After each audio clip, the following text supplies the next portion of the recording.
What I'd like to do is ask the student panelists to introduce themselves and perhaps tell us their major or their intended field of study. And then we have a question for them. Do they describe themselves or identify themselves as almost Amish or old school? Are they the almost cyborg or the technology savvy type of student? Or are they the compromise in between that? So if we can ask their name, their major, or their intended field of study, and how they would identify themselves. And Mr. Simons we'd ask you to begin. Hello, I am Andrew Simons, and my major is criminal justice, and I am compromised. Hi, I'm Paula Meyer. I am a counseling major, and I'm compromised as well. I'm Adam Strauss, business administration and marketing field, and definitely Sorry if I'm a bit sick, so I'm going to lose my voice. My name is Brennan House. I'm a business administration major here. I'm looking at going into statistics. I would say that I used to be mostly cyborg, in a sense, as I've gotten older and warded myself away from, or gotten myself away from the lure of technology. I'm definitely a compromise now. Certainly not going to ever be out. I'm Tyler Gray, and I'm currently a general studies major, and I'm currently compromised. Hello, my name is Chelsea Armstead, and my major here is social arts and sciences.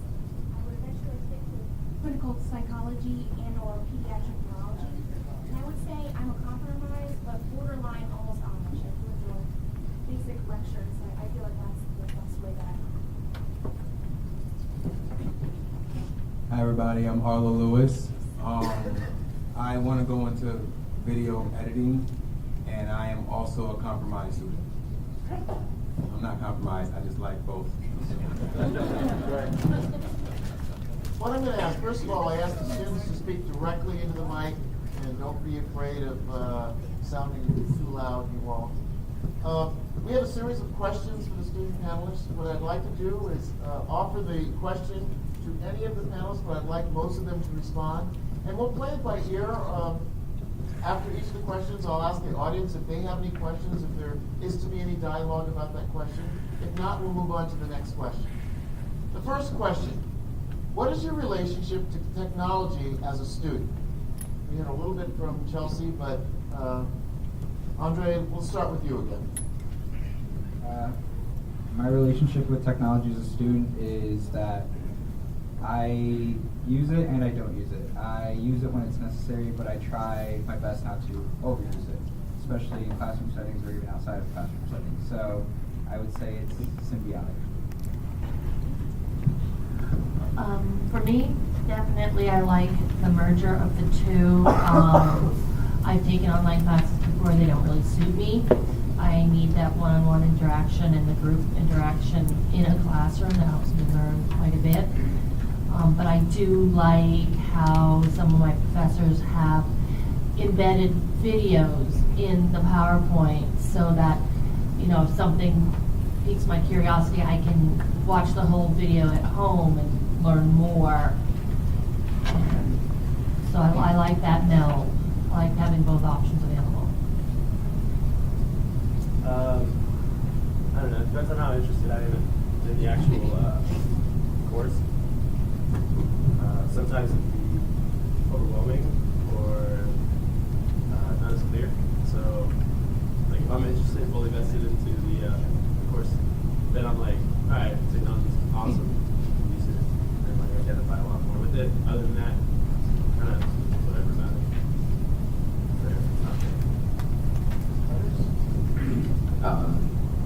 it. I would say that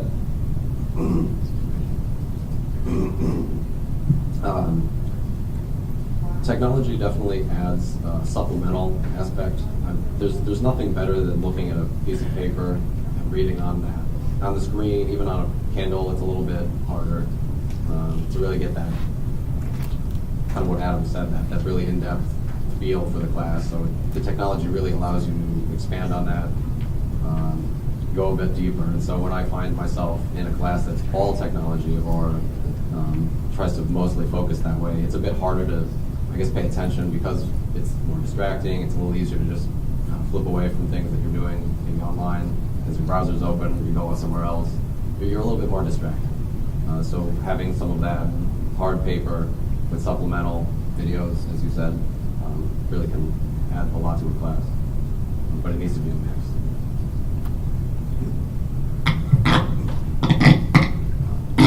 My relation with technology is kind of mixed because in the past I've had trouble with technology involved in the course because I wasn't able to fully integrate it into what I was being taught and what I was being quizzed on. And now that I'm retaking the course, I haven't relied on technology as much. It's been a lot easier for me to understand the professor and understand what she wants out of it, other than just, using information online to find out what's needed. So it's basically mixed, but I still see it as very easy, so I can get the info I need just flat out. But it really can't match up to what the professor might want. Before we go on, the people in back, can you hear the students? No. Let's, some of you can, so let's try to speak even more directly right into the mic. Thank you. Kelsey? I have a love-hate relationship with technology, especially with my math courses. I'm not to say that I don't like my stat lab and my math lab, but I know, I'm sorry, Professor. I find that when I ask for, specifically when I use the help me solve this or view an example, words mixed with formulas don't work for me. I don't understand that, and so worksheets or handouts are, I find, easier to understand. Also, I agree with what he said. Tyler said. It is distracting when you have the browser open and it's like, oh, well, I'll just check my email really quick, or I'll just go on Facebook for like 10 minutes, and then it's 3 hours later and you still haven't gotten anything done. That's me. So I do prefer handouts or, like I said, the lecture style as opposed to the technology. I'm not anti-technology, but it's not for me, so to speak. That's why I cancel my Facebook, because I do that all the time. For my interpretation of the question, my relationship with technology is, I'm not like technologically savvy at all. So I was never really good with technology. So when somebody do stuff involving the computer, the first thing I think is, God darn it, really? But I do enjoy the assistance that it gives. When you do know what you're doing, it gives a lot of assistance and it helps a lot. Like, and using things like my math lab, I do enjoy things like the examples, over and over examples that you get. This way you're able to memorize what you're doing. Problem is, technology becomes a crutch and you start to use it too much. It's, especially with things like math, people say, oh, I have a computer, I have a calculator. You don't need to actually know how to do certain things because of the fact that you have technology. So, well, yeah, my relationship with it is not always great, just so we know. You've probably broken up a few times. That's all right. Questions from the audience? I have a question for Mr. Gray. When you talked about that the first time through with that class and it didn't work for you because do you feel that was your limitations or was it a problem with the class? Were you alone in that in your assessment, or? I guess it was mostly myself, and I wasn't really focusing on what was actually needed enough. Did you let your faculty person know the difficulties you were having with technology, or no? No. Okay, that's fair. And Andre, you talked about you didn't want to get to the point where you overuse technology. What does that mean to you? Well, I have a hybrid class, and I've been taking it all semester. And while I think it's great that we have online discussion panels and emails and all the assignments being able to be put up online, I just don't think that it should be the solely dependent thing that really is used in a classroom setting, even in a hybrid class, because we'll have a discussion and then we'll barely talk about it when we come to meet for that one day. We'll kind of show a movie or we'll show something else, but we won't really get too into depth about our discussion topic. And the teacher already expects everybody to have read what everybody said and respond to everything, which is I feel like it doesn't give you a lot of understanding for a person's tone, how they feel about the topic. I mean, a discussion is more than just words, it's how a person conveys himself. So it needs to be that mixture. It needs to be a cohesion that is really not too confusing for everybody, and everybody feels very comfortable. Because I know there were some students definitely that kind of felt uncomfortable by the discussion topic online. So. Okay, thanks. I'm going to ask, Arlo, if you wouldn't mind with the second question I have for you, if you could start with this, and feel free if you don't want to comment, that's fine. Some of this might be a little bit repetitious, but do your best. So, question number 2: what is your definition of old school technology and digital technology? And also, what do you find effective or ineffective in each of these technologies? Well, earlier I was actually asking Andrea. I knew that. About the same thing, about what you guys were asking for. Well, old school technology, I guess you would consider, I don't know, like typewriters. That's old school, right? Like, when it comes to technology, I mean, once the internet came, everything, I wouldn't consider anything else really old school. I mean, it just depends on how much you really use it. Digital technology would be anything that we can put our hands on that'll help us get in touch with technology. So cell phones, tablets, all of these things that'll give you some kind of image. What do I find effective or ineffective in each of these technologies? Would be the same thing with everything, with certain compromise. With something old school concerning technology only, I don't think we would use anything that would be considered old school technology. How would it be effective for technology and digital technology is you get imagery. In my history class, he would show like little videos and such of certain people that did that. What that does is it draws the people in and puts you back into place and time. So it makes it effective. It makes you want to learn more about it because you can see it, rather than some people just reading it and they don't get an image of what they're seeing. How it was ineffective is I've heard people, when you have to read a book, there's so many kinds of technology that helps you get shortcuts of books, spark notes, and all these things. You don't get the true essence of something when you use that stuff, and you don't write anywhere near as well about the subject when you end up using these kind of technologies to try to shortcut your stuff because you're in a rush or so. The book is old school, by the way. The book is old school. That's old school technology. Absolutely, that's old school technology. Really? For me, I mean, that's my 5%. That's still technology. Gutenberg, it's a. But then I like old school technology. I kind of enjoy books. I book my last statement. We're talking about this a lot, like how we're defining these terms, right? Yeah. We should be having this conversation, starting to have this conversation. So we have to kind of think about that. I think we should think about that. Yeah, I didn't think. Okay, so a book is considered old school technology. I like books. There is something. Somebody said something earlier like that. It's something about reading an actual book in comparison to actually looking up something online and reading the same thing online. When I try to take notes for something, when I have to write an essay on something, I try to actually type it out because you can always go back and click on it, go back, and to be able to write it in. But I never take notes as well as when I'm writing in a notebook. As messy and sloppy as it looks, I seem to get a lot more out of it when I write than when I'm typing for some reason.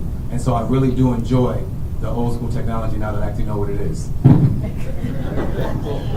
I will also offer that everything is relative, so whatever your definition of it is. I remember in my spin class yesterday, I played a 90s song, and someone said, you have to go old school in the 90s? And I said, old school in the 90s? So I felt ancient at that point. I thought old school was like 40s and 50s music, but no. So anyone else on that question? Yeah, when I read define old school, I immediately thought of overhead projectors, regular calculators that don't do all the formulas out for you. And I also pictured myself in elementary school when the teacher had to go down to the IT office, I guess, and grab the TV on the huge stand with 8 VCRs, the DVD. That's immediately what I thought of. I didn't think of a typewriter or books. I enjoy writing a lot more than typing. Also, I also love reading. I'm a bookaholic. I read like 20 books last summer in between semesters because I was like, I need to read something for me that I don't have to write a paper on. So I'm definitely more old school as well. Others?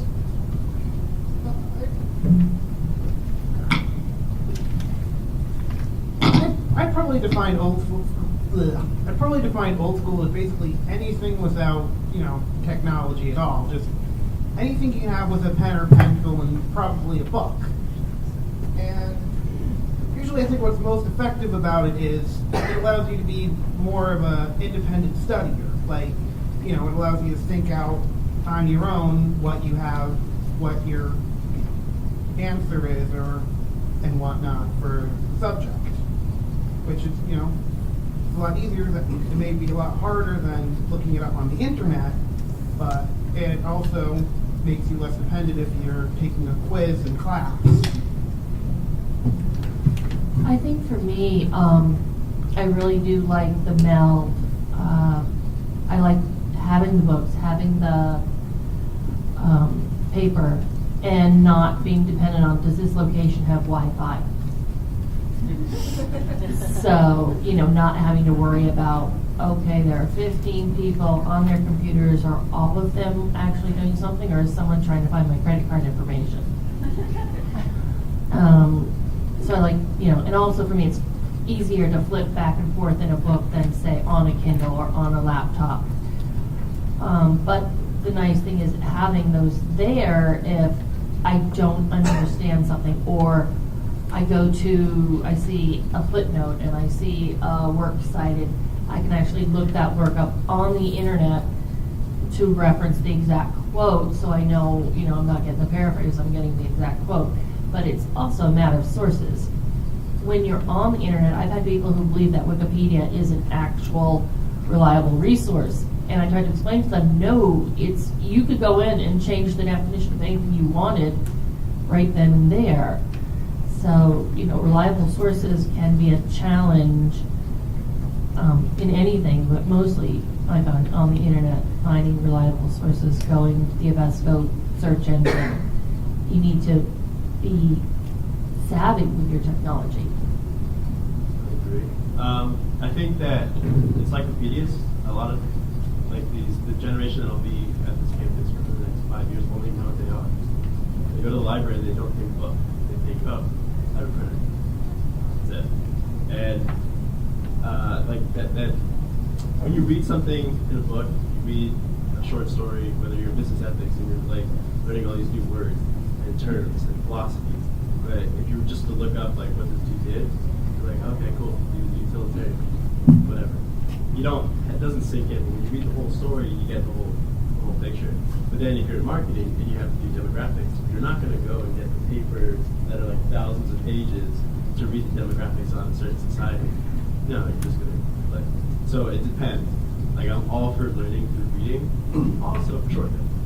When it comes to just boring, dry information, stats. That you need to know. Yeah, but I mean, would you really read 10,000 pages just to find out, oh, hey, the average income is 80,000? Or would you rather just go, .gov? Let me ask the panel a question. It's probably embedded in some of our other questions, but I'll make it simplistic.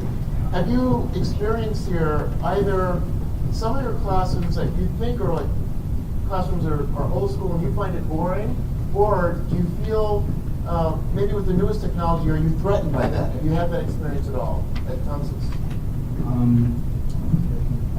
Yes. I feel a little threatened actually by newer technology because a teacher can give an assignment and then go find the resources on your own.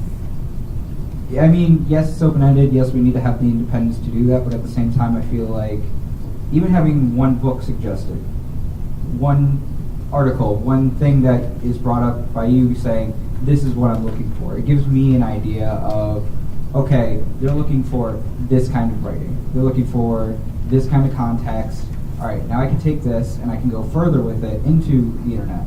It's not that I don't think the internet's a bad thing, but at the same time, I feel like comparisons need to be there so that we don't just go, okay, I'm going to go to a reliable source, but that reliable source may be way off topic from what you expected in a paper. I think that there needs to be some kind of staple so that we all understand what you're expecting in an assignment, a writing assignment. Yeah, recently I was told, look it up, find, you have to have your paper in this style, this method. And so I looked it up and I ended up with the hard, high academic publishing, APA format. And so I did that. And my friend said, what's this doing here? Oh, it was in the website. That was me. And so, you know, it's kind of hard because you may get, you know, something on APA. But when I looked up APA style, there were literally 15 different official websites. And it's like, which one do I use? Give me an example. Other comments, please?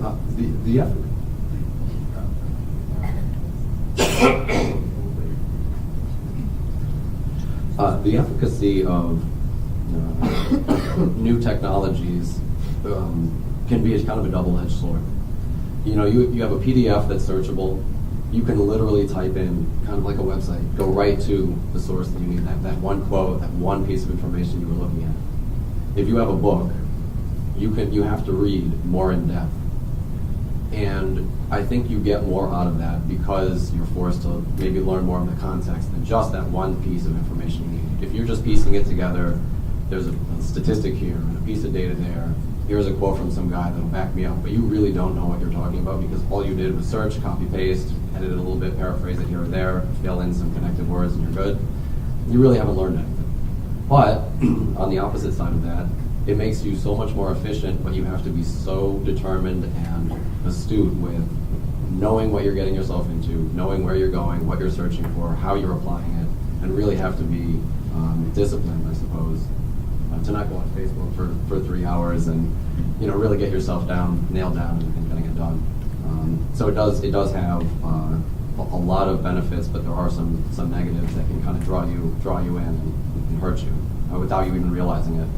And then you almost become unable to do the things that were old school, that you pick up a book and you're like, oh, really, I have to read this? People can't write. I mean, I still write cursive, and people look at that and say, what is that? Like I'm writing Sanskrit or something. It's a little amusing, but well, it's not that good. It might look like Sanskrit, but I mean, I still write, and like you said, writing, you get, your notes are better, you think more because it's slower. Typing, you can type 120 words a minute. Maybe you can think that fast, but it's just too fast, almost, and you miss. I don't remember exactly what Dean Peters' question was, so I can't answer that question precisely, but I did want to say something towards question number 2 in general, when I talked about digital. I did think that a benefit or something that's effective about digital technology is when you're having, especially when you get into classes that involve groups doing something together often, or something that you can use other people's insight on and helping you write something. The effects of digital technology on things like FaceTime and stuff like that really helps. That'll really assist it.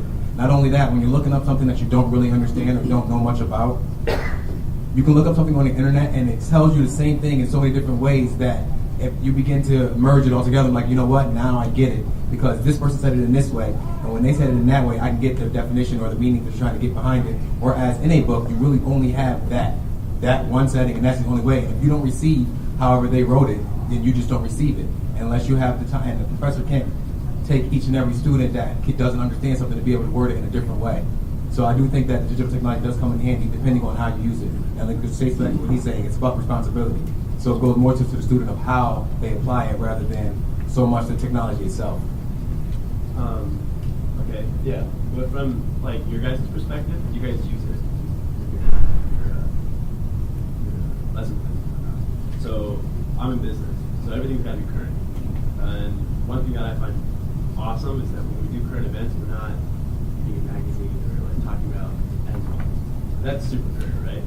And we're sitting there, we're going to MSNBC, and we're looking up like what's going on, and we're talking about that. Like my finance class, we're constantly talking about what's going on at that second, and that's pretty pertinent. So like now you're getting it, you're using it, and now we're like taking the math formulas to figure out how good a company is, and you're applying it with the old school book that you're reading and taking your notes, and then you actually like seeing it happen right in front of you, so you like start to fall in, and I love that because everything.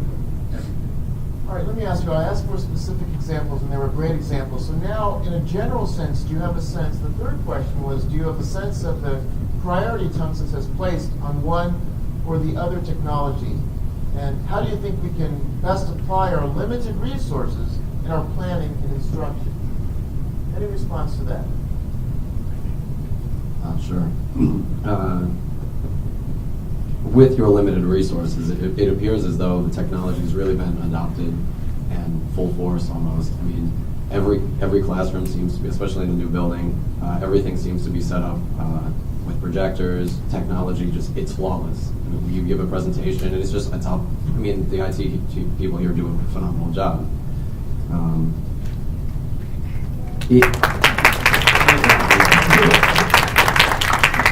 If there are any here, just relay it to them if not. So you also have maybe a bit, I bet maybe the momentum is carried it a bit too far in some senses, or some cases, where it's sort of just, oh, this is the technology, this is what we need to do, we need to push and get this technology in. Maybe it's the publisher of a book with some of those, like my econ lab, my math lab, etc. I feel like sometimes just having that technology and that somebody's giving it to you and it just comes with the book, it can hurt people. It hurts some of the students. The book's twice as expensive. Instead of $150, now it's $300. And maybe some of those, I mean, and that's not anything that you guys are doing, but maybe melding some more of that old school in with it, and could help everybody. But it is a bit easier when everything's online. You can just say, okay, just look it up, take this test, take a quiz, it grades it for me, and I can come home and do what I need to do. Absolutely, I understand that. But at the same time, kind of what some of these panelists have been saying was, we do need that old school, and it is a bit harder, and it takes longer, but we learn more. So I would definitely say that it's been done well here, and maybe just be careful that you don't take it a little too far and kind of push yourself off the edge of the cliff so you can't come back. If that's maybe that's a bit too esoteric a reference. But I know for me, most of the professors have made a nice, meld of it. And, the IT department is great as far as when a professor calls and says the overhead is not working, they're pretty good. Of course, if the professor doesn't call, I had a professor the other day who it just was not feeding from the computer to the overhead, and he didn't even think to call the IT people at the end of class. I'm like, why didn't you call the IT people? Oh, the other person must have done it in the class before. I'm like, guess not. It's still not working. But he was totally lost because he didn't have the PowerPoints going. And so he was trying to lecture from his computer without the PowerPoints, and it was a very long class. Other comments? How I interpreted the question was what technological priority physically, that's what I was thinking. So I think definitely there's a priority on Blackboard and obviously FAFSA for all of our financial aid. Like I said, the TI-84 and all the calculators. I think there should be more of an introduction. It should be more slowly, because I was told to make an e-portfolio. I'm like, ooh, just do it. And it's like, okay. And then you have to learn, how do you make this public? Because once you make your profile, you have to make it public. And if your professor can't see it, you're going to fail that portion of the class. So there was, what some solutions were, maybe there can be something here, like a seminar or something for students to come instead of just expecting us. I feel like there's an expectation because we're young and we all know the technology and you pick up on it so easily. But that's not the case for, returning students. Maybe they're older students, or I'm kind of in between. So I kind of get some technology, and other technology I'm like really lost, and I get impatient, and then I get frustrated, and then I either walk away or smack the computer. It's not a healthy relationship with technology. But I think that if there was more of an introduction in some classes on Blackboard and, like I said, the Digication and the e-portfolios, just so that everyone is aware. I know that some students may be frustrated because they already know how to do it, but just because you're one of the only students that understands it doesn't mean that the entire class, shouldn't have that opportunity to learn something, maybe even learn something new on top of what you already know. So, and definitely with FAFSA, oh my goodness. If financial aid could help us all out with that.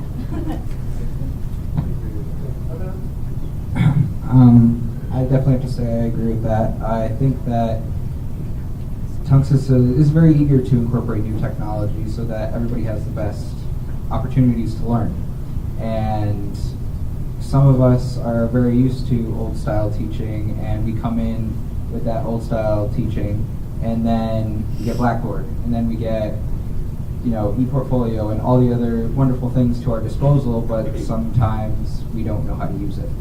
I mean, some students know more than others, but that might be because they grew up in a different teaching environment in high school. They got more technology, their school is better funded for that, or wherever the case may be, but other places may not have had those opportunities. Maybe they just had a book.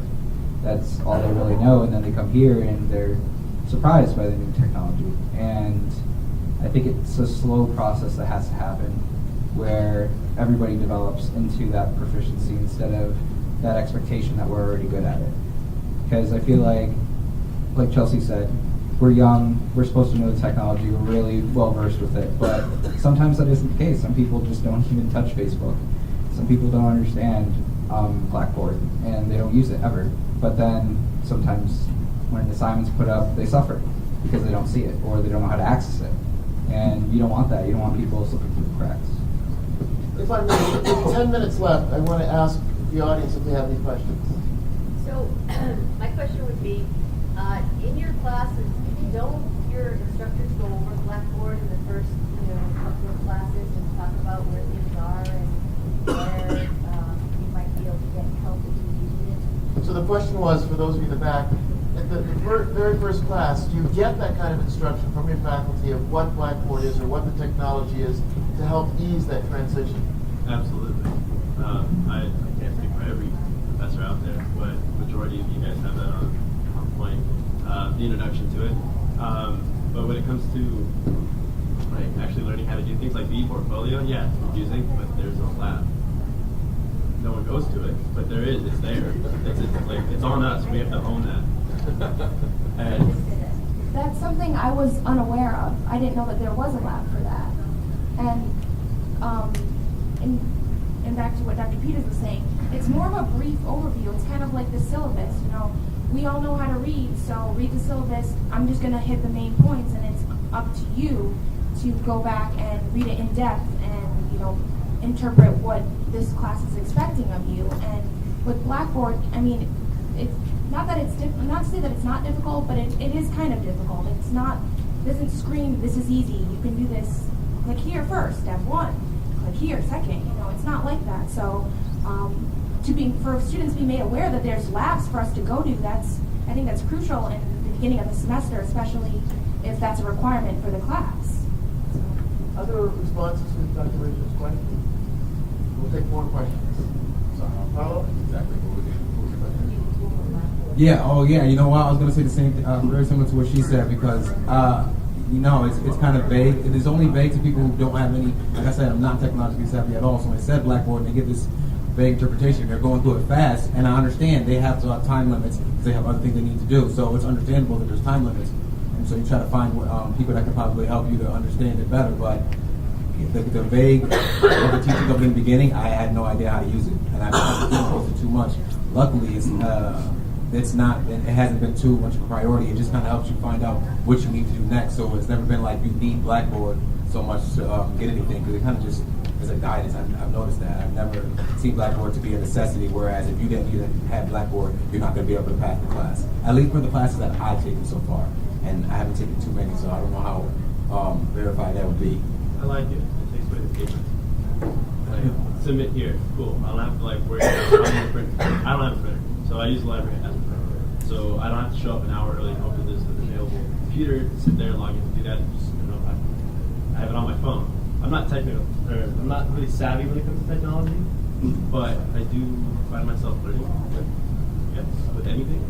So I adapt. I put it on my phone. Now every time I know what I'm going into my ethics classes, the PowerPoint's there, so I can kind of go through it, and then I can also follow along while I'm in class. So I like the fact of Blackboard, and I do feel that I've had a great experience with my professors actually going through it on the first and second day. Other questions? Yes. What's your favorite technology that professors use, or what technology do you wish they used?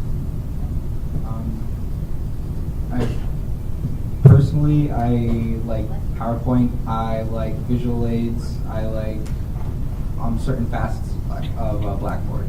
I really don't like the discussion in Blackboard. I mean, I like having those PowerPoints listed, those assignments listed, because then that's easy for me to grab from, but at the same time, I want it applied to my class. I want the teacher to be going through these things in class and going, okay, this is a reference tool. I like it as a reference. So I can just pull things and I can go, oh yeah, we talked about that in class, and then the class discussion had more little nuggets that maybe aren't in your things presented online. Maybe you guys talked about a whole different aspect that wasn't even discussed in your handout or PDF or whatever. So you can keep adding more and more things into this one comprehensive thing so you have the most retention. You retain way more than just that one little facet of the topic at hand. I like my math lab a lot. That's a really good technology. That one really helps. I've learned from that a lot. From being able to use that and going over and over and being wrong a million times. I mean, that one seems to be really useful. Other than that, I mean, Word is great too when you're typing because you don't have to think anywhere near as much when you're typing when you use Word. That's old school, man. That's old. That's all. I can't do it. I really like the embedded videos and embedded references, and if there's an URL to bring you to other things to research more in depth, that's nice. But again, I've had professors who just say, it's on Blackboard, and that's it. I don't get anything about the Blackboard from it. And I've also had fun times with trying to get things on Blackboard that just haven't been posted yet. So, if everyone's on the same page, it's great. If they're not, it's just another frustration. I was just going to say, I really enjoy the TI-84 app that you guys have on some of the computers. Really enjoy it? I enjoy it. I can look at the huge computer or the huge calculator and then look at my own calculator and be like, okay, this is the button to press. I also really enjoy Minitab and the My Stat Lab. I'm in stats, is why I keep referring to the TI-84 and the stats. You were saying, I do like getting seeing the similar exercise over and over and over again so you can practice and try and understand what exactly you're doing wrong in the steps. So. Okay, another question. Yeah, I was just wondering if any of you have texted with your teachers, if you prefer that mode of communication to email. The question was, do any of the students text their student instead of email or Blackboard?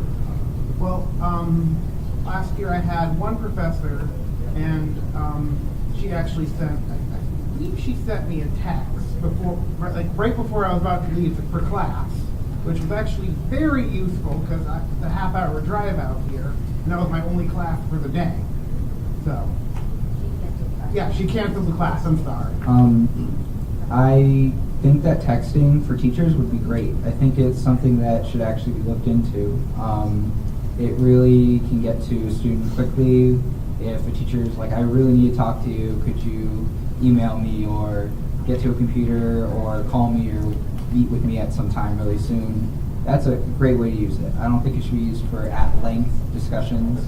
I think that it should be short, simple, and sweet. That's all it should be. It shouldn't be something further than, could you please meet me at this time, or class is canceled for today. Anything beyond those simple surface things, I just don't think that texting would be great for. So, do any of you think it's a violation of your privacy to be texted at all? I would definitely. Yeah. I would say that it's probably not something we. I might be a miss, but most people here probably have smartphones. They get emails on their phone. It's almost as good. It can, but it keeps a bit of separation. There's a bit of. I mean, blocking it would be easier if something gets out of hand. Hopefully, it never does. But it keeps a little bit of separation, a layer of protection, I guess, if you will. You can always change your email. You could, and myself too. Having to change your phone number is substantially more laborious than I'll just get another email address or just do whatever I have to do. So I think unless you give everyone burners, I don't, disposable, pay-as-you-go phones. I really don't know that having everyone's personal phone number out there is the right way to go. not only that, I can see students getting a hold of other students' phone numbers through a group text, and then now you have, who's this? You have your battery life just depleted from answering you're in the same class. And then that's also an invasion, like, what if I don't want to associate with everybody, and now they all have my information? The email is like straight up and straightforward. We only have a minute left. Did you have, or we're gonna move to another person, or? Yeah, or, yes, we can, yes. It's a question for both of you, and it's about how are you developing your soft skills within the future like now? When I say soft skills, I mean collaborating with others, communicating with your classmates, things like that. Basically, I mean, yes, there's many different diverse methods, things of that nature. We have time for one or two responses to that question. Anyone? I prefer face-to-face, I really do. It's very hard, I mean, granted, email is nice because if you're not on the same wavelength with someone and they really annoy the daylights out of you, you can just send them a very polite email or text and you're fine, but you lose the nuances. I'd much rather, if I'm working with somebody, use the technology to set up a time to meet in person. Other responses? I feel like my skills with collaborating have actually grown because I'll be able to email everybody, or someone in my group lead will email everybody going, okay, what time's good for everybody? And it makes sure that everybody is on the same page for a group meeting or a collaborative project or whatever the case may be. I think that a lot of Tunxis students actually have their soft skills developing, and whether they realize it or not. Quickly, I would actually say the opposite of that. I would say that the more involved in technology you get, the farther away from people you get. And if you'll see a group of people sitting there, every one of them, and they're doing a project. So even when they're in person, they're still on their technology, and they can't break away from it. So it's definitely, I think, maybe not helping our soft skills nearly as much, and having those group projects where you have to do stuff in class, like on the spur of the moment, like, I'm going to throw you under the bus, but Professor Malevsky has us in class. He's like, okay, let's get together, pick this group, or he picks us, and you just do it right there. You're talking to each other. Obviously, no cell phones come out during class. And you have to think on the fly. You have to talk with, you have to communicate with people in your group, and it's always somebody different. And just that kind of stuff will help, definitely. Unfortunately, our time is up. It's great that we could go on and on, but I'd like to thank the student panel.